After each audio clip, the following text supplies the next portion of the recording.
Boa noite, meu irmão, minha irmã. A graça e a paz do Senhor multiplique sobre o nosso ser, sobre o nosso coração nessa noite, para a glória dEle. Eu quero convidar você para a gente ter um tempo de oração individual, à luz do que você já orou.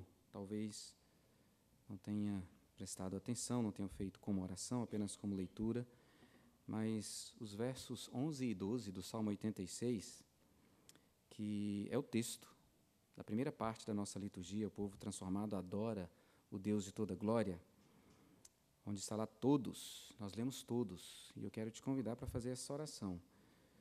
Tem que ter coragem para orar assim: ensina-me, Senhor, o teu caminho, e andarei na tua verdade. Dispõe-me o coração para só temer o teu nome. O resultado disso, de Deus ensinar o caminho dele para você andar na verdade, ele inclinar o seu coração para só temer o nome dele, está no verso de número 12. Dar-te-ei graça, Senhor, Deus meu, de todo o coração, e glorificarei para sempre o teu nome. O salmista entende que ele existe para dar glória a Deus. Deus é que tem que ser visto através da vida dele e da existência dele. Então ele precisa conhecer o caminho do Senhor, ele precisa conhecer a verdade e andar nessa verdade. E nós vamos ouvir a voz do Deus através da palavra pregada. Já temos ouvido através dos cânticos, através das leituras, mas ouviremos de uma forma bem direta aquilo que ele tem na sua palavra. Então, quero convidar você para fazer essa oração do salmista. Ore por você e ore por mim, para que eu seja instrumento para transmitir essa verdade, transmitir esse caminho, transmitir essa palavra do Senhor ao nosso coração nessa noite.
Ah, Deus, quem é comparável a Ti? Nos céus, na terra, não há Deus tão grande, Deus tão poderoso, Deus tão amoroso como o Senhor. Só Tu és o único e verdadeiro Deus. E é por Tua graça que nos reunimos nesse lugar. E é para a Tua glória que estamos aqui, Senhor, a entoar cânticos, hinos, a pedir perdão, a consagrar dízimos e ofertas e a ouvir a Tua voz. Queremos ser transformados pelo Senhor. Pedimos isso durante essa semana, como igreja. Queremos ser transformados à semelhança de Cristo. Queremos ser como Cristo em nossa vida de oração, de busca de intimidade com o Pai, com o Espírito Santo. Queremos ser como Cristo no testemunho do Evangelho, o Evangelho do Reino de Deus que salva, esse Evangelho que nos alcançou um dia, que nos deu vida verdadeira, abundante. Queremos ser como Cristo no discipulado, no caminhar com pessoas para que conheçam a verdade do Evangelho e sejam transformadas por essa verdade.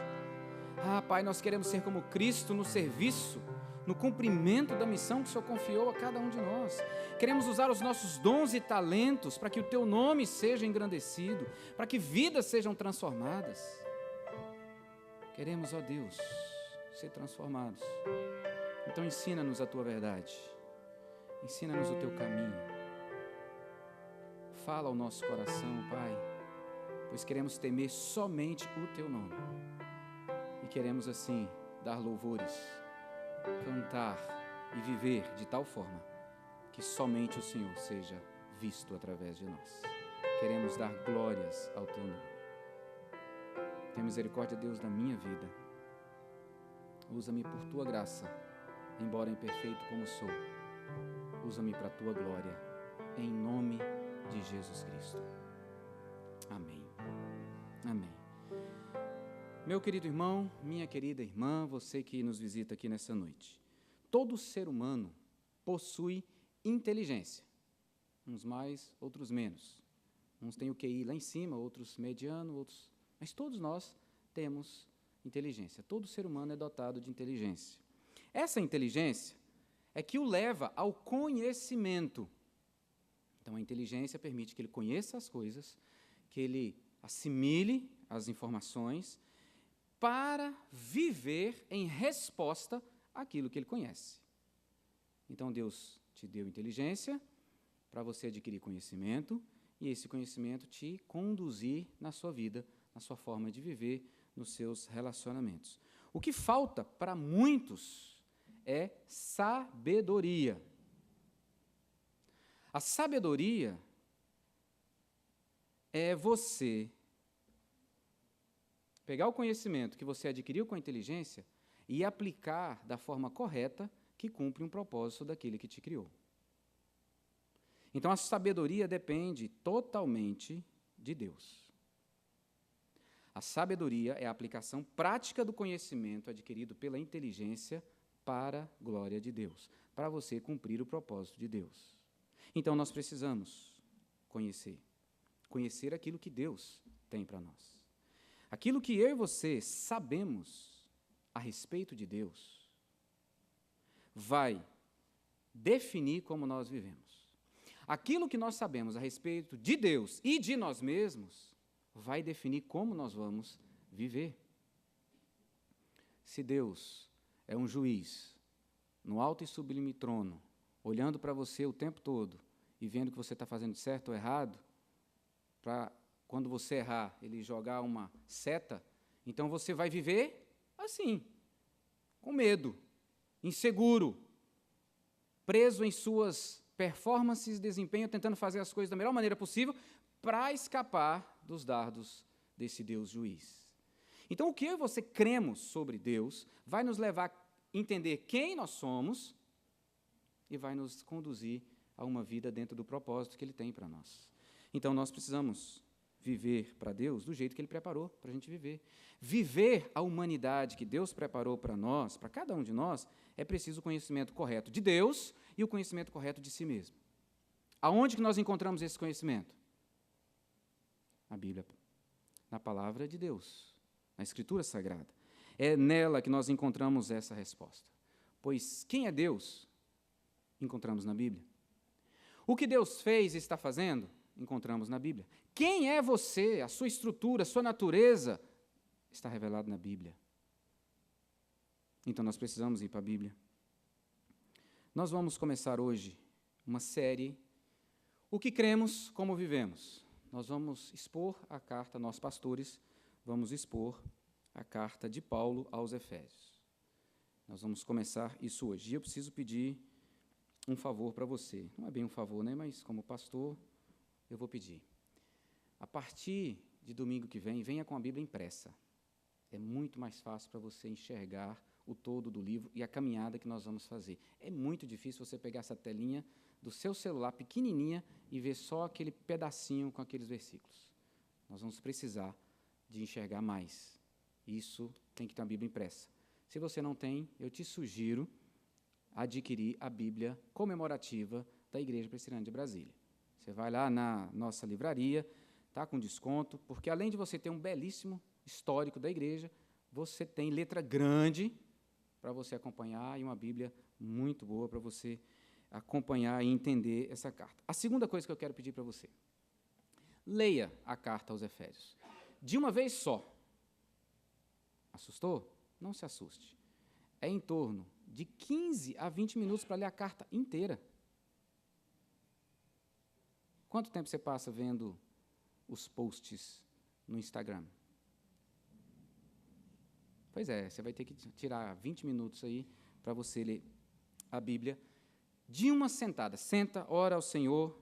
No nosso plano de leitura tem orientações claras de como você deve ler a Bíblia. Você senta, ora ao Senhor e lê tudinho. Como se não tivesse capítulos e versículos.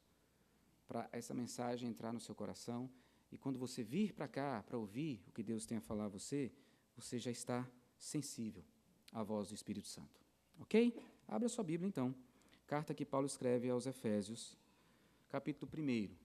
O que cremos define como vivemos. Essa carta de Paulo, enquanto você abre, ela vai apresentar para a gente quem Deus é, quem nós somos, o que Deus fez, o que Deus está fazendo, qual o plano dele para a minha vida, como eu e você devemos viver à luz do plano dele.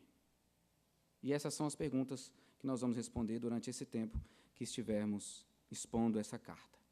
Aqui em Efésios vai ficar claro para nós que o pecado afetou o ser humano de tal maneira que ele não consegue alinhar o que ele crê com a sua forma de viver de forma a agradar a Deus. Ele não consegue. Ele não consegue.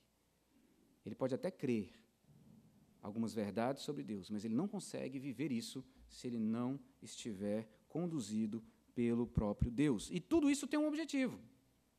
É que Deus seja glorificado. Deus receba glória. E talvez seja para você difícil esse conceito de glória de Deus. O que é esse negócio de glória de Deus? Bem, glória de Deus é simples. Glória de Deus significa que tudo que a gente faz aponta para Ele, para quem Ele é, para a sua majestade. É Ele que deve receber todo louvor, toda honra, toda adoração. É porque eu sei quem Ele é e o que Ele faz na minha vida que eu quero adorá-lo, que eu quero viver para Ele, não para mim mesmo.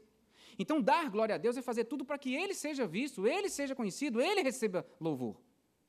Isso é para a glória de Deus. Então, Efésios é escrito para que eu e você saibamos quem Ele é, quem nós somos, como nós devemos viver para a glória dEle. Esse é o caminho que a gente vai trilhar. Por causa do pecado, então, nós não vamos conseguir. Esse pecado não afetou só a mim e você.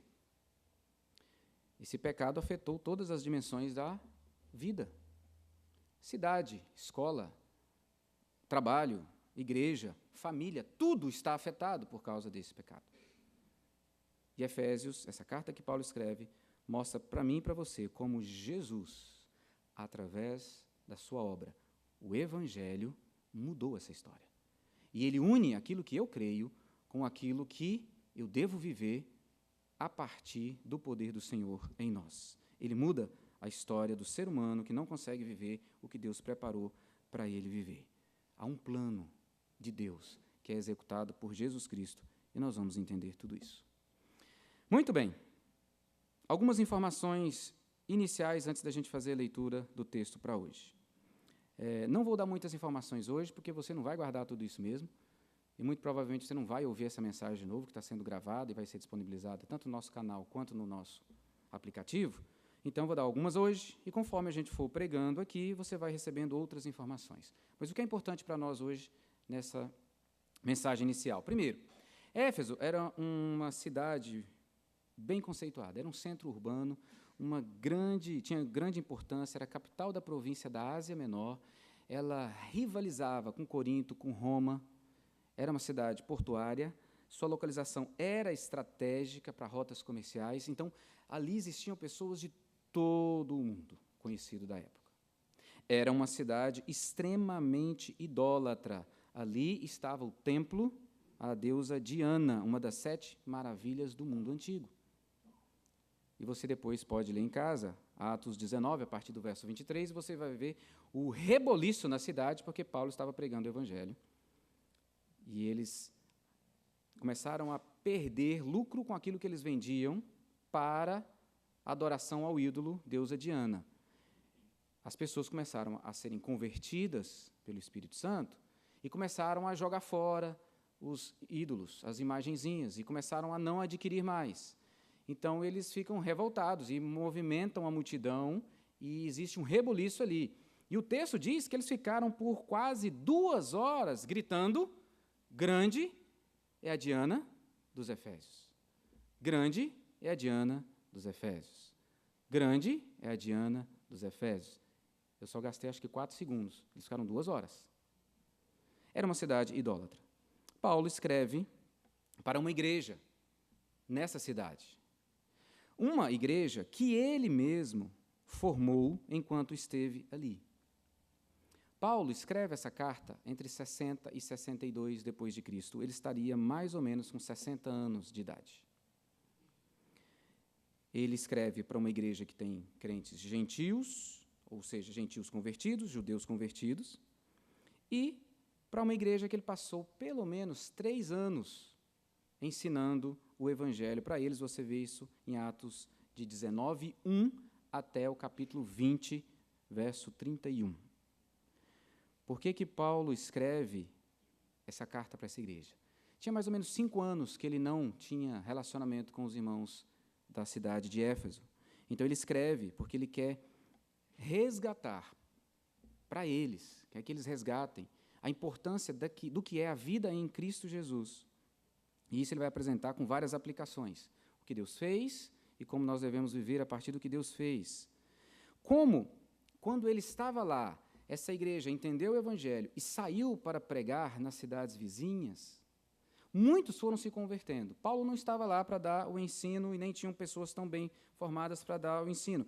Mas como a igreja foi crescendo, uma dificuldade que geralmente acontece quando a igreja cresce é que você não tem gente suficiente para ensinar as verdades do Evangelho para que elas fiquem firmes nesse ensino. Então, eles começavam a vir com muita coisa do mundo, daquilo que era a cosmovisão deles, da existência, para dentro da igreja. E começaram a misturar. Então, os novos convertidos tinham muita dificuldade de conciliar aquilo que eles criam, porque eles estavam vindo com muita coisa que eles acreditavam do mundo, com o jeito de viver agora do Evangelho. Então, Paulo escreve essa carta como um pastor. Ele ama aqueles irmãos e quer que eles cresçam. Ele quer que eles superem essa dificuldade e cresçam à semelhança de Jesus Cristo para a glória de Deus. Então, ela é uma carta que não é apenas para Éfeso. É uma carta tida como circular, que andou pelas várias igrejas da província da Ásia. Da estrutura, não vou apresentar uma estrutura possível para nós hoje, mas o que eu quero que você tenha em mente. Os 3 primeiros capítulos, 1, 2 e 3, Paulo vai apresentar a doutrina, o ensino, quem Deus é, quem nós somos, o que Deus fez, como que Ele mudou a história. 4, 5 e 6, ele vai dizer, então, por causa disso que Deus fez na sua vida, você tem que viver de um jeito específico. Então, 1, 2 e 3, ele apresenta o que nós cremos. 4, 5 e 6, o que nós vivemos. Ok? Então, guarde isso, isso é importante para você. Versos 1 e 2. Esse é o nosso texto para hoje. Quem esteve pela manhã ouviu o reverendo Jailson falar sobre perícope. Quase sempre, as perícopes estão dentro de um título. As Bíblias vêm com título. A minha está aqui, prefácio e saudação. Aí tem 2 versículos. Depois vem as bênçãos de Deus em Cristo, autor da nossa redenção, e vai do 3 até o 14. Quase sempre dá certo. De vez em quando não dá muito, não.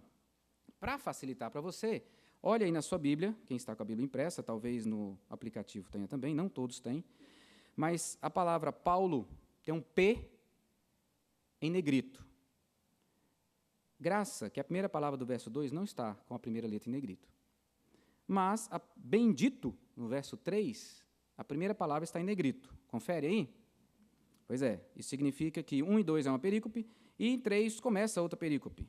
E aí você só vai ter outra palavra com a primeira letra em negrito lá no verso 15. Ok? Então, isso é só uma orientação para você entender. Paulo, apóstolo de Cristo Jesus, por vontade de Deus, aos santos que vivem em Éfeso e fiéis em Cristo Jesus. Graça a vós outros e paz da parte de Deus, nosso Pai, e do Senhor Jesus Cristo. Amém. Esse é o nosso texto de reflexão hoje. O que é que Paulo crê? O que cremos, como vivemos? Nessa brevíssima saudação, e as cartas de Paulo, você sempre vai encontrar, ele faz uma saudação, ele faz uma introdução do que ele quer tratar, ele trata todos os assuntos, aí no final ele faz saudações e despedida. Nessa breve saudação, o que é que nós podemos aprender com Paulo sobre o que ele crê e que deve ser também o que eu e você cremos? E eu quero que você preste atenção, fique com sua Bíblia aberta, são só 2 versículos, mas você não memorizou ainda.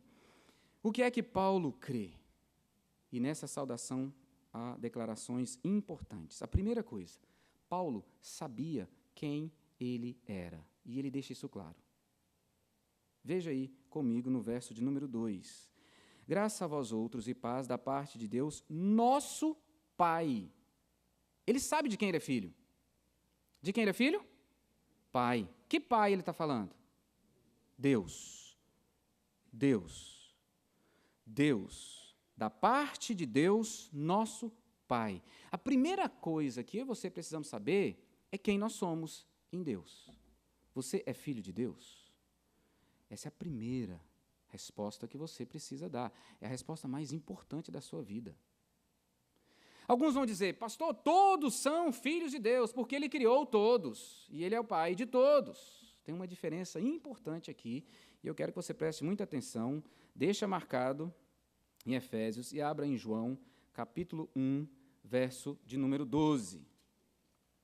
João, capítulo 1, verso 12.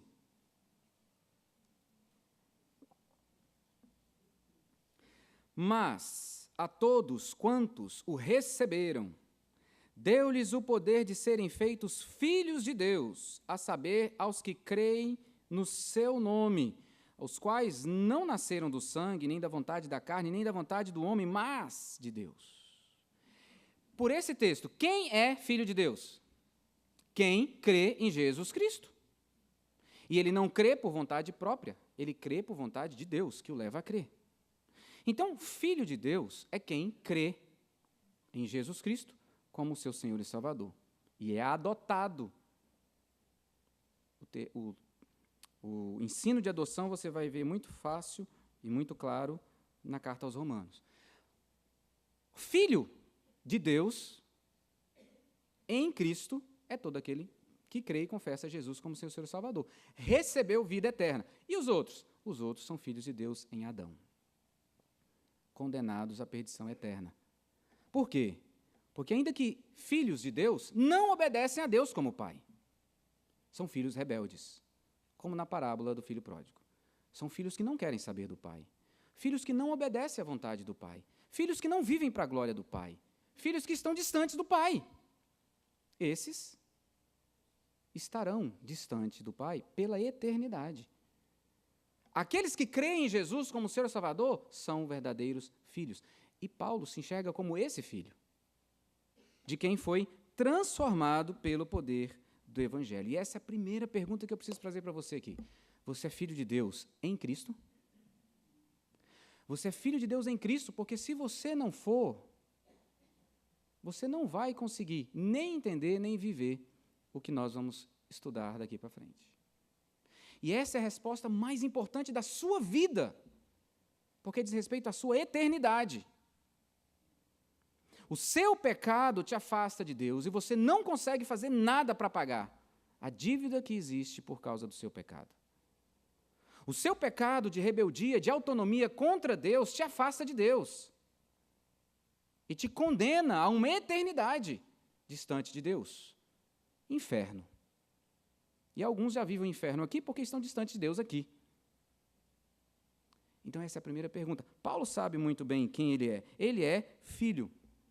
Mas ele não é apenas filho, porque se o pai é nosso, ele também é irmão. E ele está introduzindo um tema que ele vai tratar na carta, a unidade. A unidade.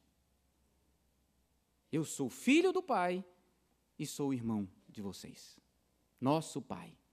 É em nome do nosso pai que eu escrevo.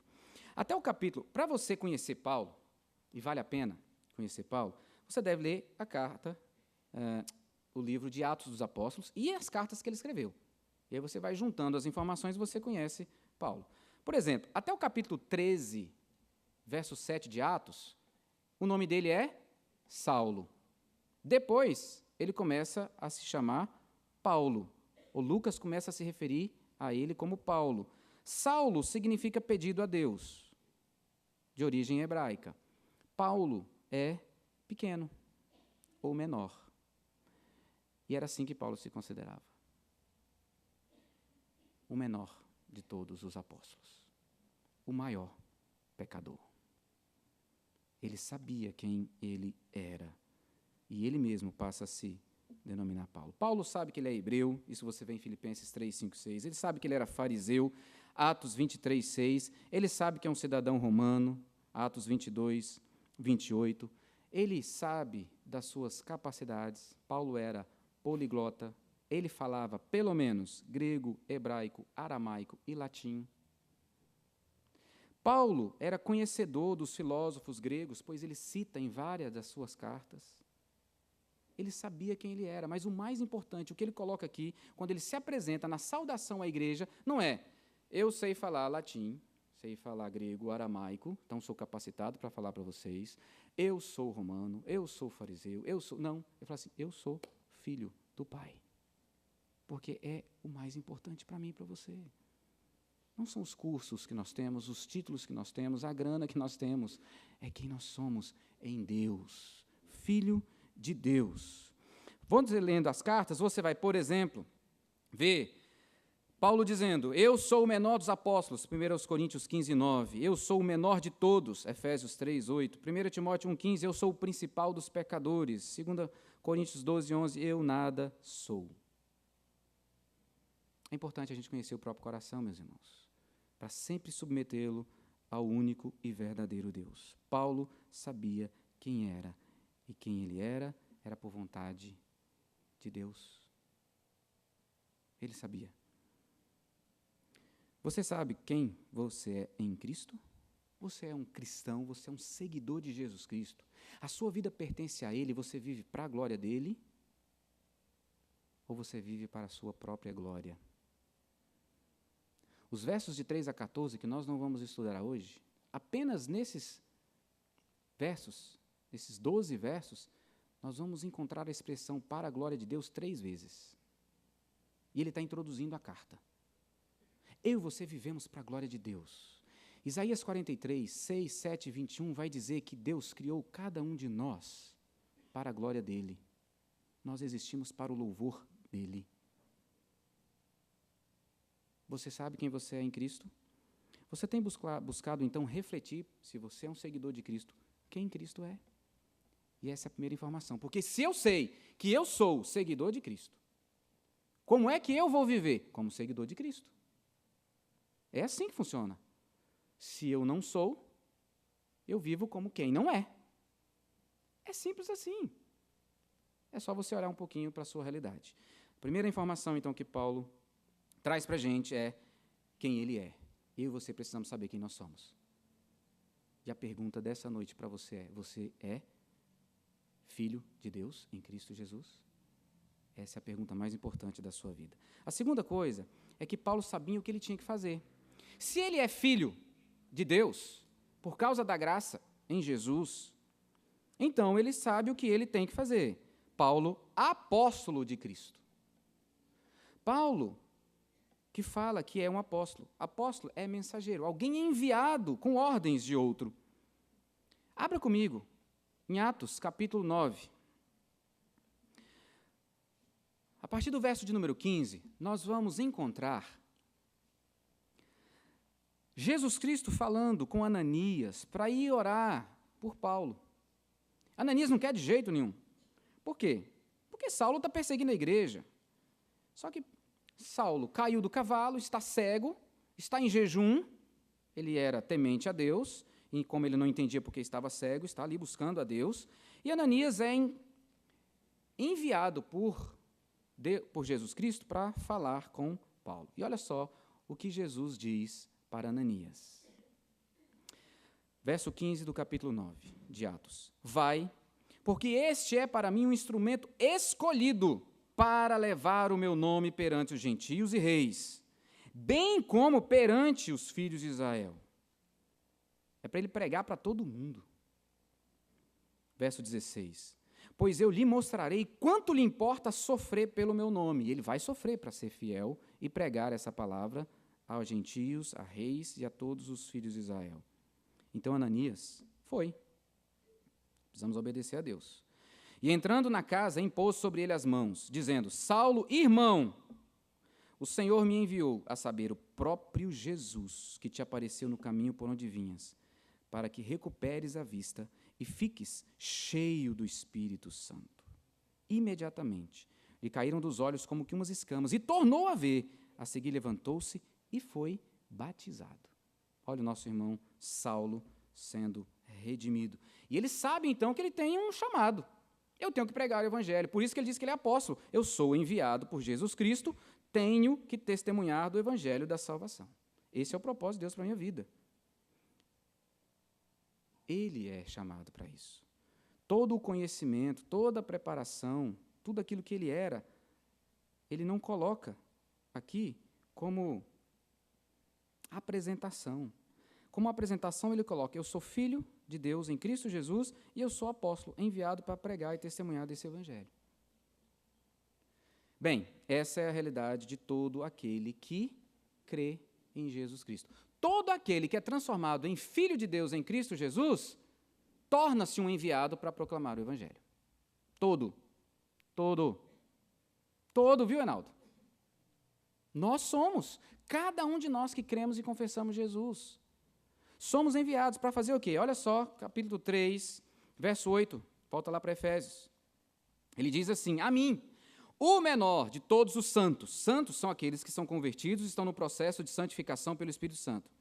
Eu, Paulo diz, o menor de todos os santos, a mim, me foi dada esta graça de pregar aos gentios o evangelho das insondáveis riquezas de Cristo e manifestar qual seja a dispensação do mistério desde os séculos oculto em Deus, que criou todas as coisas. Ele sabe que ele tem que pregar. Bem, essa é a segunda informação que eu e você precisamos saber. Você sabe que você, uma vez lavado e remido no sangue de Cordeiro, foi enviado para pregar? Você precisa saber. Se não sabia, está sabendo agora. Você é enviado para pregar. Você é enviado para fazer conhecido o mistério do Evangelho como embaixador. Capítulo 6, verso 20. Pelo qual sou embaixador em cadeias, para que em Cristo eu seja ousado para falar como me cumpre fazê-lo. Está aqui uma excelente oração para nós fazermos. Senhor, nos dá ousadia, porque nos cumpre testemunhar do Senhor. Ele sabe o que ele tem que fazer. Ele sabe qual o chamado do Senhor para a sua vida. E é a segunda pergunta para mim e para você. Você que já sabe que é filho de Deus, em Cristo Jesus, está consciente da responsabilidade e do privilégio que você tem, porque aqui no verso 8 do capítulo 3, ele vai falar da graça de pregar aos gentios o evangelho. Ele vê isso como um favor imerecido. Eu não merecia participar dessa pregação, desse testemunho, mas o Senhor me escolheu. Meu irmão, minha irmã, você foi escolhido para falar ao mundo das insondáveis riquezas de Cristo. Como ficar calado? Como? Nossa leitura de hoje, Salmo 89. 89, 90 era o nosso texto hoje. Olha só 89, verso 5. Celebram os céus as tuas maravilhas, ó Senhor, e na Assembleia dos Santos a tua fidelidade. Pois quem nos céus é comparável ao Senhor? Entre os seres celestiais, quem é semelhante ao Senhor? Deus, sobremodo tremendo na Assembleia dos Santos, e temível sobre todos os que o rodeiam. Ó Senhor, Deus dos exércitos, quem é poderoso como tu és, Senhor? Com a tua fidelidade ao redor de ti. Dominas a fúria do mar, quando as suas ondas se levantam, tu as amainas. Meus irmãos, e eu e você, filhos de Deus em Cristo Jesus, somos privilegiados, temos essa graça de testemunhar das insondáveis riquezas de Cristo. Você é discípulo de Cristo, seguidor? Glória a Deus. Então você é chamado para anunciar as maravilhas desse Deus. As insondáveis riquezas de Cristo e o seu amor. Muito bem. Você precisa perguntar também: como eu estou fazendo isso? Quando nós olhamos para a vida de Paulo, ele fez escrevendo cartas, mas muito mais do que isso. Ele viajou muito pregando o Evangelho. E ele enfrentou muitas dificuldades. E ele sofreu muito por causa disso.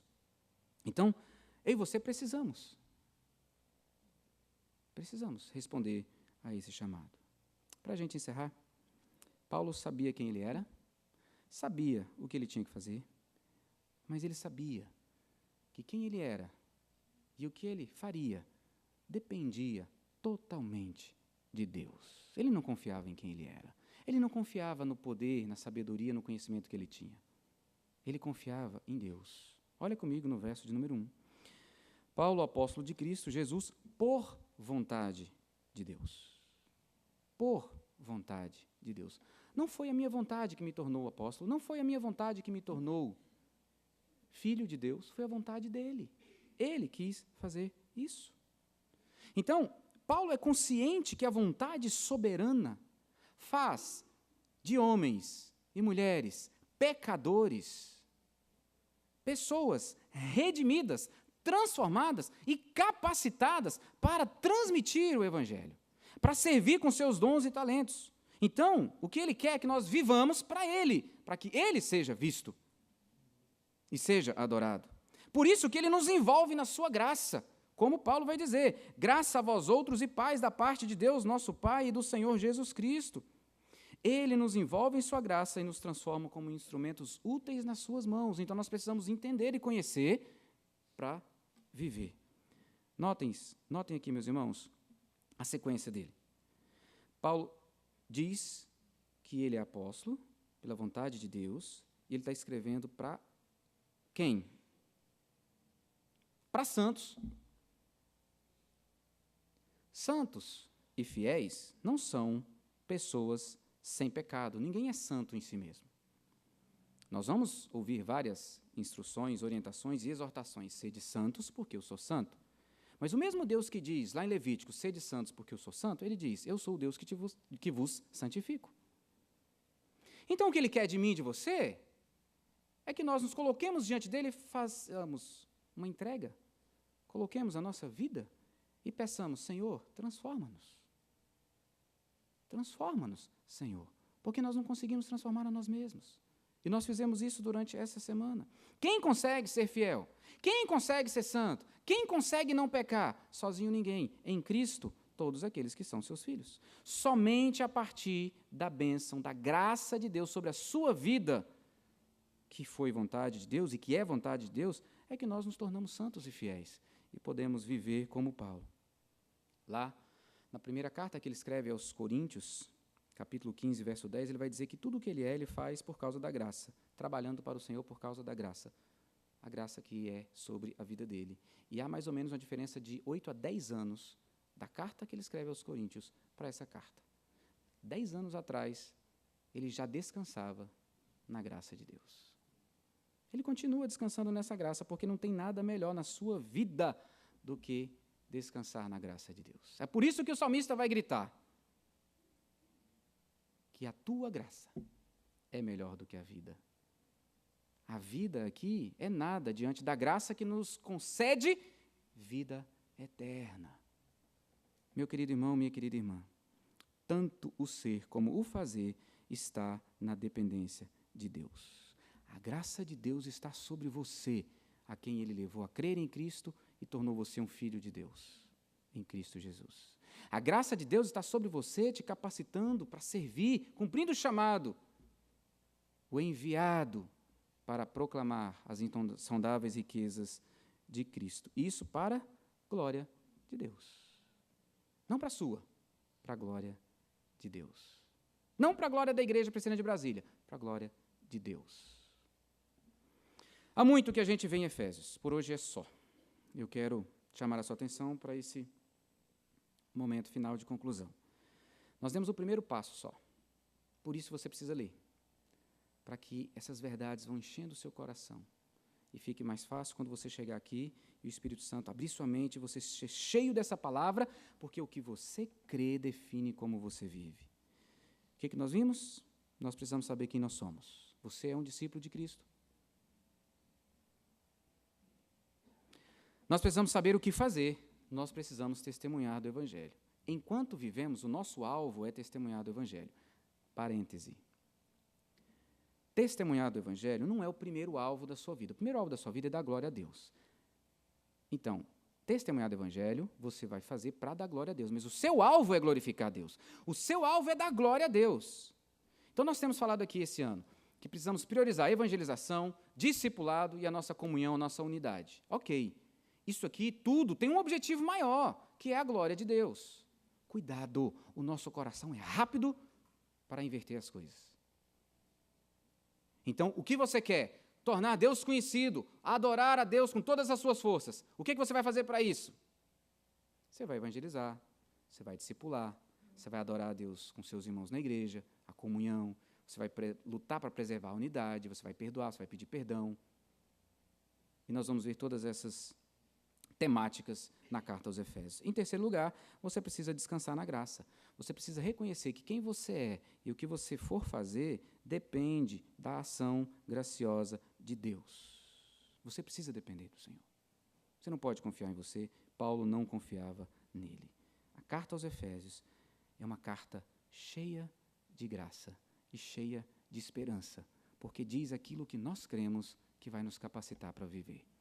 Hoje pela manhã estudamos sobre a armadura de Deus. Quando chegar lá no capítulo 6, que eu não sei quem vai estar lá pregando nessa época, mas vamos ver de novo, com mais detalhes e propriedades, e por que aquela armadura deve fazer parte da nossa vida. Hoje nós vimos a partir da perspectiva da batalha espiritual, que é algo que Paulo quer deixar claro para os seus irmãos de Éfeso.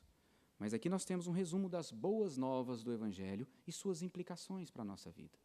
Por isso que é uma carta urgente para o nosso dia. Somos como Efésios.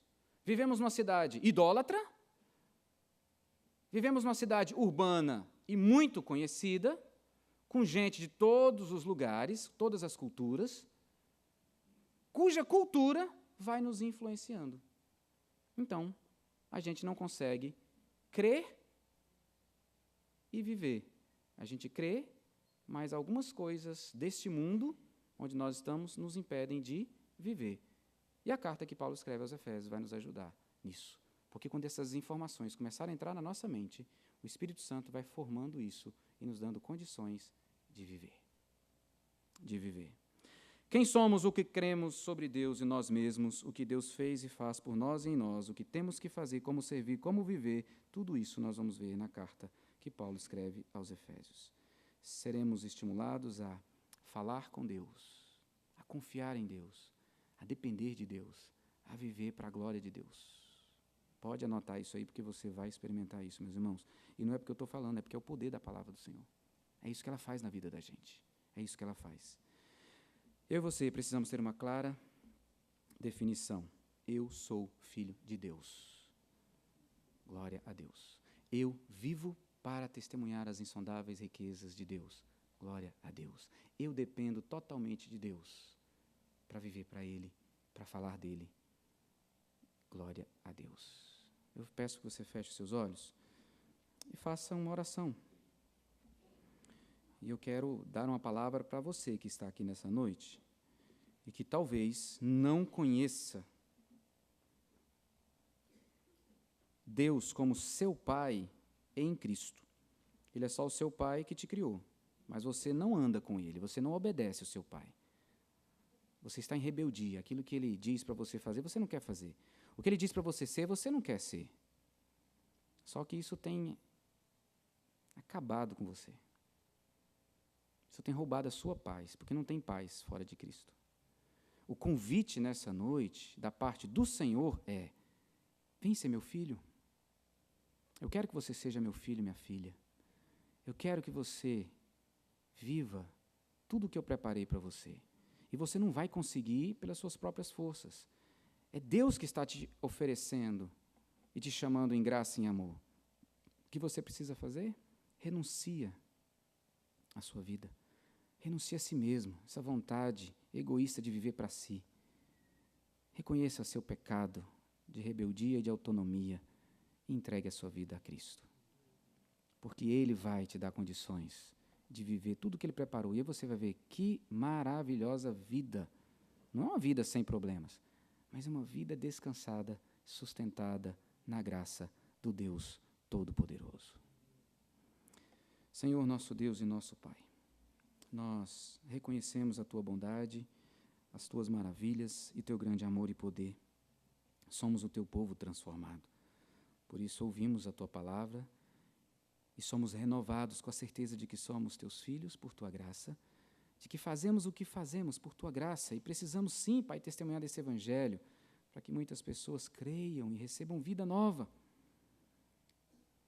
Pai, obrigado, porque não precisamos confiar em nós mesmos, porque como confiar em homens e mulheres tão pecadores, tão falhos, tão egoístas? Então nós queremos te agradecer porque dependemos do Senhor. Nós confiamos na ação graciosa, maravilhosa, cuidadosa, amorosa do Senhor sobre as nossas vidas, nos transformando, nos capacitando para viver para Ti. Obrigado, Pai. Leva-nos daqui assim, cheios da tua graça, cheios da tua paz, cheios desse privilégio de anunciar as insondáveis riquezas de Cristo, para que as pessoas fiquem admiradas, boquiabertas, diante de um Deus tão maravilhoso. Pai, eu quero pedir por quem estiver aqui nessa noite e que ainda não entregou a sua vida ao Senhor. Ainda não é um filho, uma filha em Cristo Jesus. Ainda está em rebeldia. Tem misericórdia, Pai, inclina o seu coração. Leva essa pessoa cativa ao Senhor para desfrutar das maravilhas de um Pai perfeito. Faz assim, eu te peço, Deus, em nome e para a glória de Jesus Cristo. Amém.